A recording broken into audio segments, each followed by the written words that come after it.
Costa, secretário estadual da Casa Civil, ao vivo aqui na Tudo FM. Muito boa tarde, secretário. Bem-vindo. Boa tarde, Daniela. Boa tarde, Samuel. É um prazer enorme estar aqui com vocês. Secretário Rui Costa, um prazer nosso, prazer da Tudo FM, de Daniela, meu, de fazer essa entrevista, que espero que seja importante, e certamente será, com você. E já tinha até um tempinho que não aparecia aqui, né? Exatamente, tá com saudade já. Você está também com tanta atividade com esse problema do semiárido baiano, da seca que você está à frente, então é natural. Mas, Rui Costa, a primeira pergunta que eu vou lhe fazer, eu fiz ontem Quem foi ontem, Ontem nós conversamos aqui, com quem nós conversamos aqui ontem? Daniela Prata, que absurdo, Walter Pinheiro. Com Walter Pinheiro. E eu estou dizendo que essa pergunta foi feita ontem a Walter Pinheiro, porque, como se sabe, o PT tem no partido 4 pré-candidatos ao governo da Bahia: Rui Costa, Walter Pinheiro, José Sérgio Gabrielli e Luiz Caetano. E ainda tem no bloco de apoio ao governador Jacques Wagner, Marcelo Nilo, tem Otto Alencar e também Lírice da Mata, que é do PSB, e ela pode desgarrar para fazer um palanque próprio se o presidente do partido dela, Eduardo Campos, for candidato a presidente da República. Quer dizer, se isso acontecer, Lírice não pode ficar no palanque do governador Jacques Wagner. Mas, Rui, a pergunta que eu fiz a Walter Pinheiro foi a seguinte: José Sérgio Gabrielli, secretário do Planejamento pré-candidato, ele disse que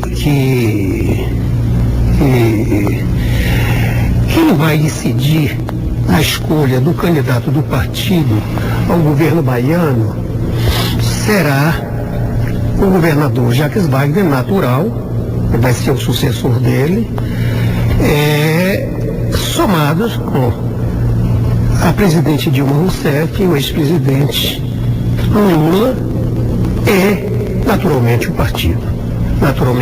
Aí eu perguntei para ele, a pergunta que eu fiz: bom, a Bahia é um estado ou é um distrito federal que a presidente tenha que se intrometer, e o ex-presidente também, para definir o candidato a governador da Bahia, já que quem elege é o povo?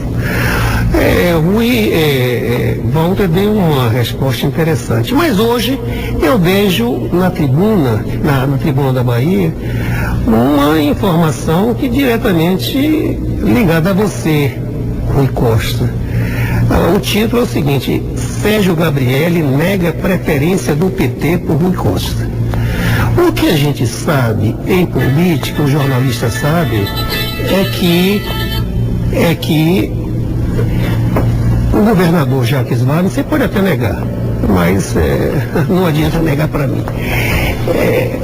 Que o governador Jacques Wagner tem preferência por você, foi seu amigo, seu colega, seu companheiro lá no Cine Química, vem acompanhando você e você a ele, enfim. Como é que você vê essa declaração de Gabrielli, que a preferência do PT não é por você? Olha, eu li a declaração, não ouvi a declaração, eu não entendi dessa forma a declaração dele. Eu entendi que ele disse que o PT ainda não havia tomado uma decisão sobre as eleições e sobre quem será o candidato. E isso é fato, o PT ainda não tomou decisão sobre isso, e esse processo ele será decidido, é evidente, pelo conjunto das forças políticas que hoje governam o Estado. Quem fará a coordenação desse processo será o governador Jacques Wagner. Ele será o maestro deste processo, conduzirá democraticamente, como é o perfil do governador, ouvindo todas as forças políticas, ouvindo os partidos, ouvindo o PT, e ele dialogando com o PT, evidente, como eu diria já está fazendo, ele disse que afunilará esse processo no segundo semestre. Ele deu uma declaração já pública de que a partir de outubro, ou seja, a partir da caracterização de um ano antes da eleição, ele inicia formalmente esse processo e pretende encerrá-lo até dezembro desse ano, com a definição não só do candidato, mas do conjunto da chapa majoritária que irá, eu diria, entrar em campo em 2014 para a sucessão do governo do Estado. Portanto, até lá é o momento de nós, dentro do PT, o primeiro passo é resolver o problema das eleições internas do partido. O partido, graças a Deus, é um partido democrático que elege diretamente a direção nacional, a direção estadual e municipal, com voto direto de cada filiado do partido do país inteiro. E aqui na Bahia também teremos eleição direta. Nós estamos afunilando para a construção de uma candidatura. Eu tive a oportunidade há 15 dias atrás participar do lançamento da candidatura que nós vamos apoiar, que é a candidatura do Everaldo, um evento extraordinário. Eu diria que dos 33 anos do PT aqui na Bahia está entre os maiores eventos que eu participei, se não o maior. Pela representatividade, pela quantidade de pessoas, mais de 2.000 pessoas estiveram presentes, vereadores, prefeitos, presidente de partidos municipais, presidente de associações, ou seja, muito representativo de todo o estado da Bahia, e, portanto, aquele encontro tinha o intuito de lançar a Everaldo da presidência.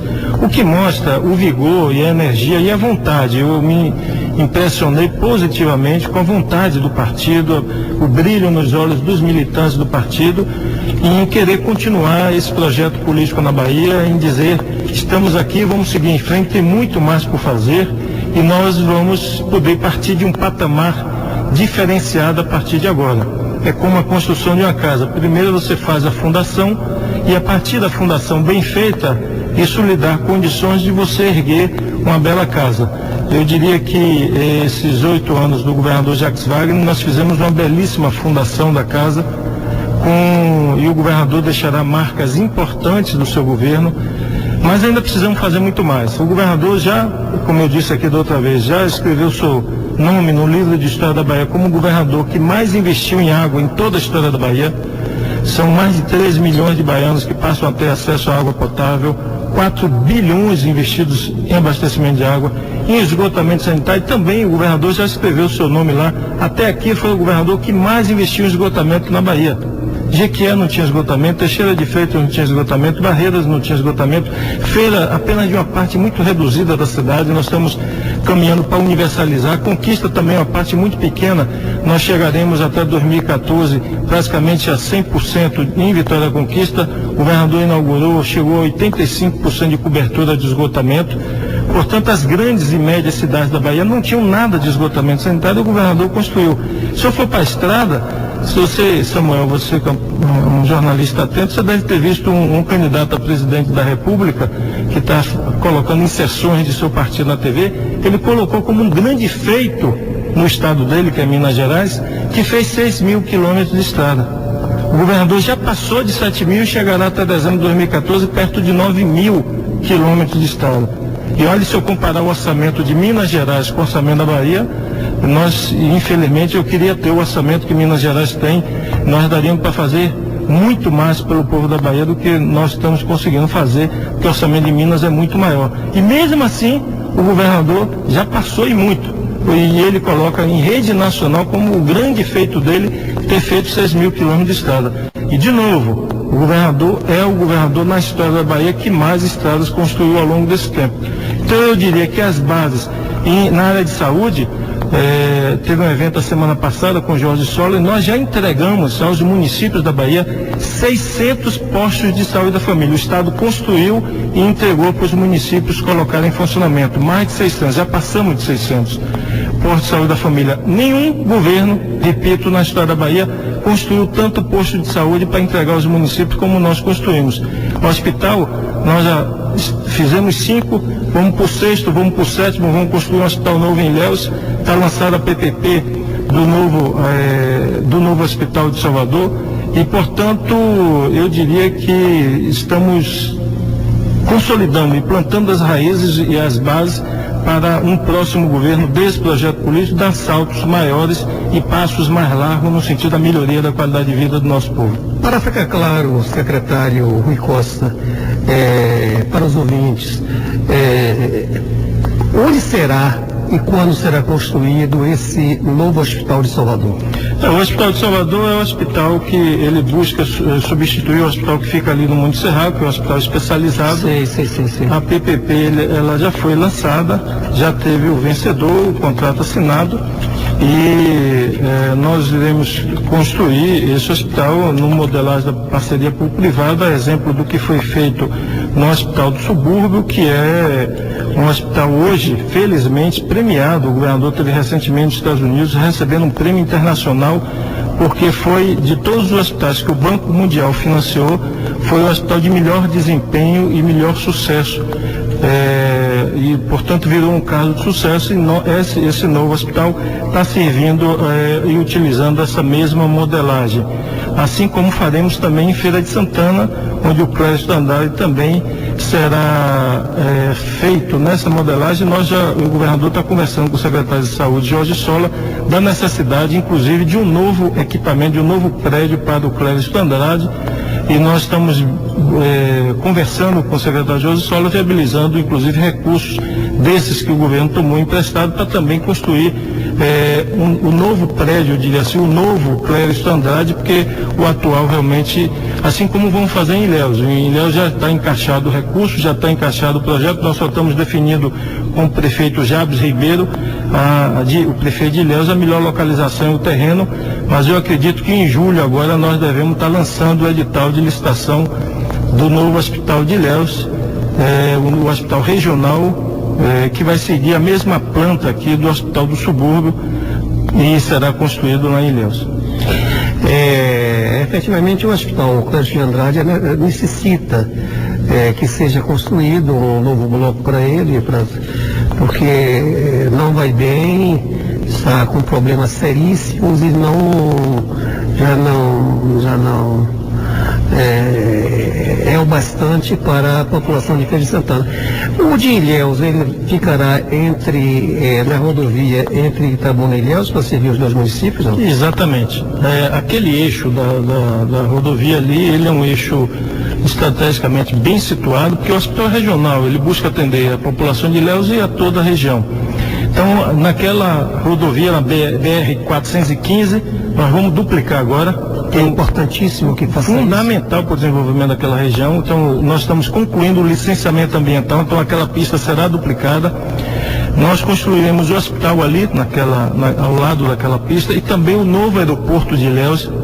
Nós já localizamos o sítio, já aprovamos o sítio do novo aeroporto junto às autoridades aeronáuticas do país, e nós vamos agora entrar num processo de definição, porque nós vamos fazer esse novo aeroporto também numa modelagem de parceria público-privada, onde a área do atual aeroporto será dado em contrapartida a quem construir e entregar funcionando o novo aeroporto de Ilhéus, que será também ali atrás da Universidade do Sul do Estado, da UESC, e naquela área ali é que vai ser situado o novo aeroporto. Portanto, nós teremos entre Itabuna e Ilhéus, que na verdade é território de Ilhéus, esses novos equipamentos que eu acho que junto com o porto e a ferrovia ajudarão aquela região a dar um salto de qualidade no desenvolvimento e na geração de emprego.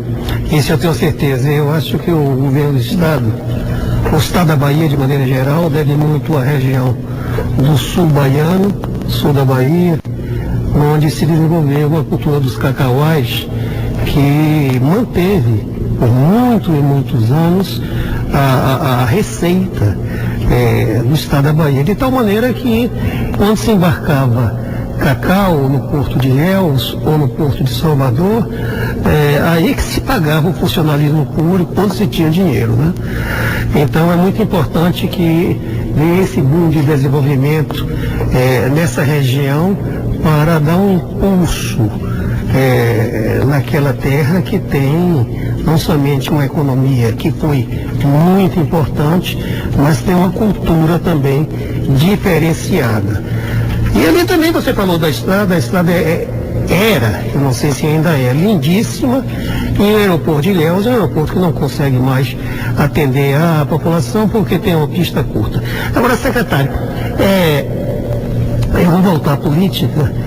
Eu sempre fui contrário, e sempre escrevi isso, quem me acompanha sabe, sempre contrário à precipitação da sucessão, não somente nacional, como nos estados.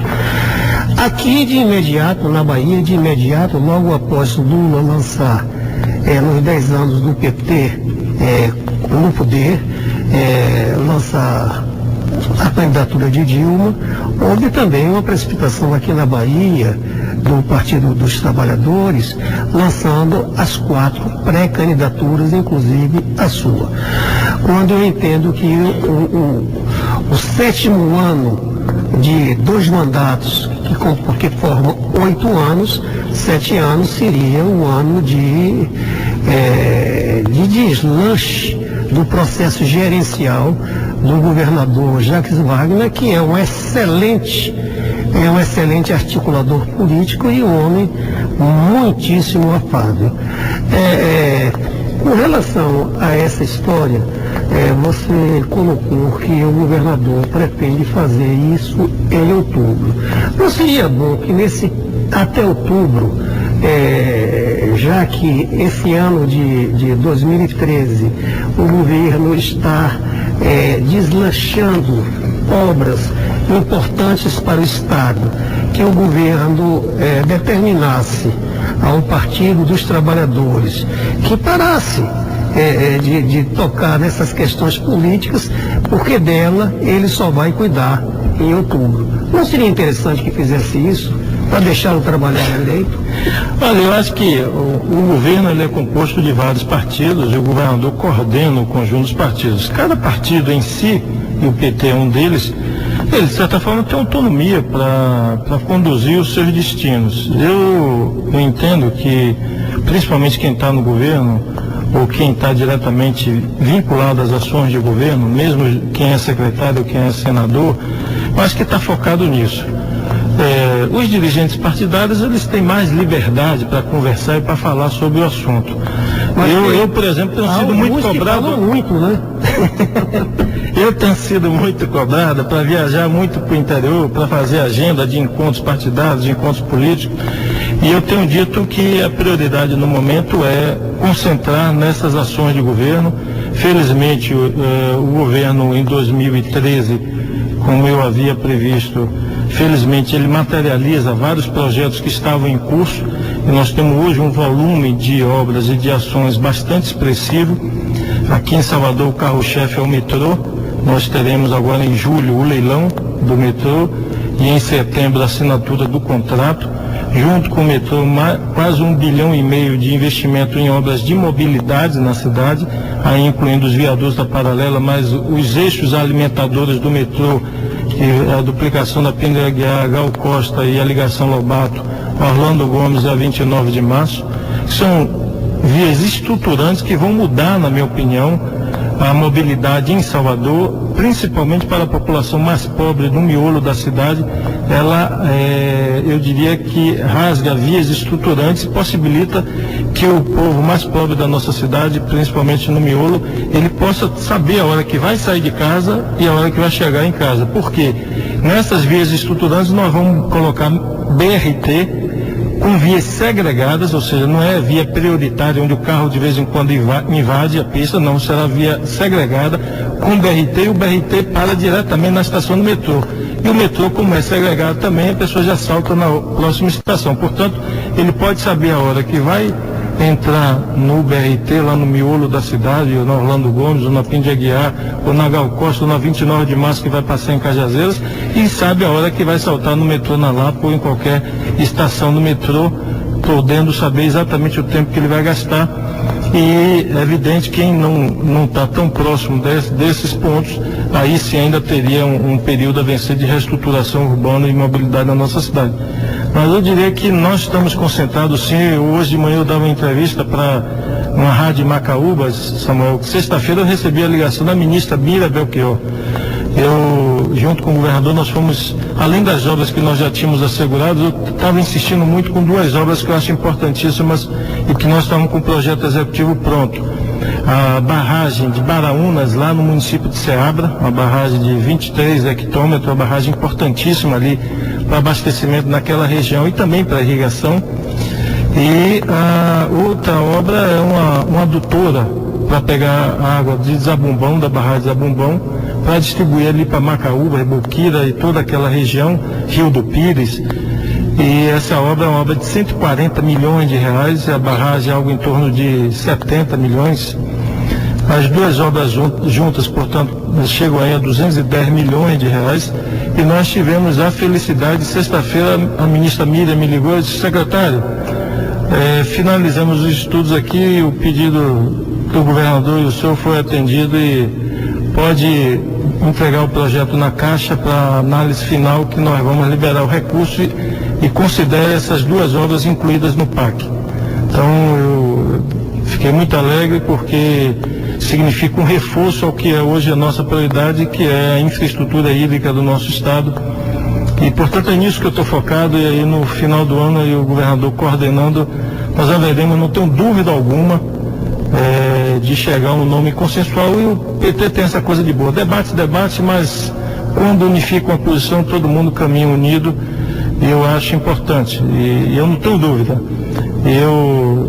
A gente conversava aqui fora do ar sobre as manifestações, eu dizia que eu vejo com muita alegria, e vejo como uma grande oportunidade de nós mudarmos a agenda política do nosso país. Eu surgi na política em 1982, 83, justamente quando surgiu o novo movimento sindical, e fiz muitas manifestações, apanhei muito da polícia naquela época, porque qualquer simples manifestação era reprimida aqui na Bahia e no Brasil também. Mas felizmente hoje nós temos que aprender que a democracia também é um exercício de se manifestar. É evidente, sempre em paz, evitando aqueles que querem se infiltrar ou querem, minorias que nessas manifestações tentam fazer depredação de patrimônio público ou agredir pessoas. Hoje eu via no jornal que o carro que incendiaram no Rio de Janeiro é de uma pessoa pobre que usava o carro já, inclusive estava sem licenciar, ele usava para trabalhar e sustentava a família com o carrinho dele e estava sem seguro, inclusive. Então, ou seja, depredar patrimônio, isso nunca é bom para ninguém, isso não faz bem à democracia e sempre prejudica as pessoas. Eu acho que manifestações belíssimas ajudam a colocar em pauta a necessidade que nós conseguimos fazer profundas transformações na estrutura social do país. Colocamos 35 milhões de pessoas na classe média, reestruturamos, eu diria, as prioridades nesse país, mas as manifestações mostram que novas pautas surgiram e nós que estamos, seja quem é governador, presidente, prefeito, secretário, tem que, nesse momento, saber ouvir as vozes da rua. E como deputado federal, eu acho que também os parlamentares precisam ouvir as vozes da rua e nós, na minha opinião, colocarmos na pauta política, por exemplo, entre tantas coisas, a reforma política. Com certeza. Eu acho que o Brasil precisa de uma reforma política urgente. Eu entendo, não é possível, as vozes das ruas dizem isso, não é possível nós continuarmos com financiamento privado de campanha. Ele é antidemocrático, ele exclui a parcela mais pobre da população de participar da política, porque só tem acesso à política quem consegue financiamento privado, e portanto acho que nós devemos caminhar como outros países do mundo fizeram, países de primeiro mundo e que estão na democracia há mais tempo que nós, disponibilizar que todos possam ter acesso à política, porque tem financiamento público, e que os eleitos não sejam constrangidos pelos financiadores de campanha. Sem deixar de falar que o financiamento privado é uma ponte para a corrupção. Não tenho dúvida, eu acho que é o fio condutor inicial que pode levar à corrupção. Ou, na melhor das hipóteses, é do constrangimento na relação do financiador com o eleito, seja ele vereador, deputado, governador, prefeito, presidente. Eu acho que essa relação não é boa, não faz bem à democracia. Eu acho que o empresário deve ter, de forma independente, seu direito ilegítimo numa sociedade organizada nesse modo de produção, a defender seus legítimos interesses, como a sociedade também deve livremente defender seus livres direitos. E aquele que está no exercício do cargo de legislar ou de executar no executivo tem a liberdade para fazer a mediação que a sociedade precisa dos diversos conflitos de interesse. Porque quem governa tem que saber mediar os conflitos. Porque viver em sociedade é ter conflitos. É a mesma coisa que viver num prédio, né? Um síndico de um prédio também, em uma instância micro, é um pouco mediador de conflitos. Se um vizinho aumenta muito o som, ele tem que regular no estatuto do condomínio até que altura pode ser o som para não incomodar o vizinho. Então, um estatuto de um condomínio é um pouco a mediação dos conflitos daquele prédio, né? Se não jogar lixo no elevador, não deixar o carrinho trancando a porta do elevador, ou seja, isso tudo, isso numa dimensão de sociedade também, os governos têm que ouvir, no caso aqui não são os moradores da sociedade, mediar os conflitos de interesses existentes na sociedade. Secretário Rui Costa, como eu disse no início, suas entrevistas são sempre positivas. Infelizmente, nosso tempo se esgotou. Nós fizemos 30 minutos de entrevista. Toda vez que eu venho aqui, eu fico com gosto de quero mais, né? E o pior que eu também. Quando encontro um bom entrevistado, né? Eu também. A gente fica querendo que o tempo não corra, não é? Mas infelizmente o que é que a gente vai fazer contra o tempo? Nada, absolutamente nada. Então, o secretário Rui Costa, chefe da Casa Civil, Daniela e eu agradecemos muito, a Tudo FM também, sua presença aqui sempre é positiva e nós estamos com as portas abertas. Sempre que você quiser se pronunciar aqui na nossa rádio, é só fazer um contato e nosso Fernando, o nosso produtor, ficará encarregado de marcar a sua entrevista. Muitíssimo obrigado, Rui Costa, e, enfim, um grande abraço para você. E palmas para o senhor. Palmas. Obrigado. Um abraço e boa tarde. Obrigada ao secretário Rui Costa falando ao vivo com a gente aqui na Tudo.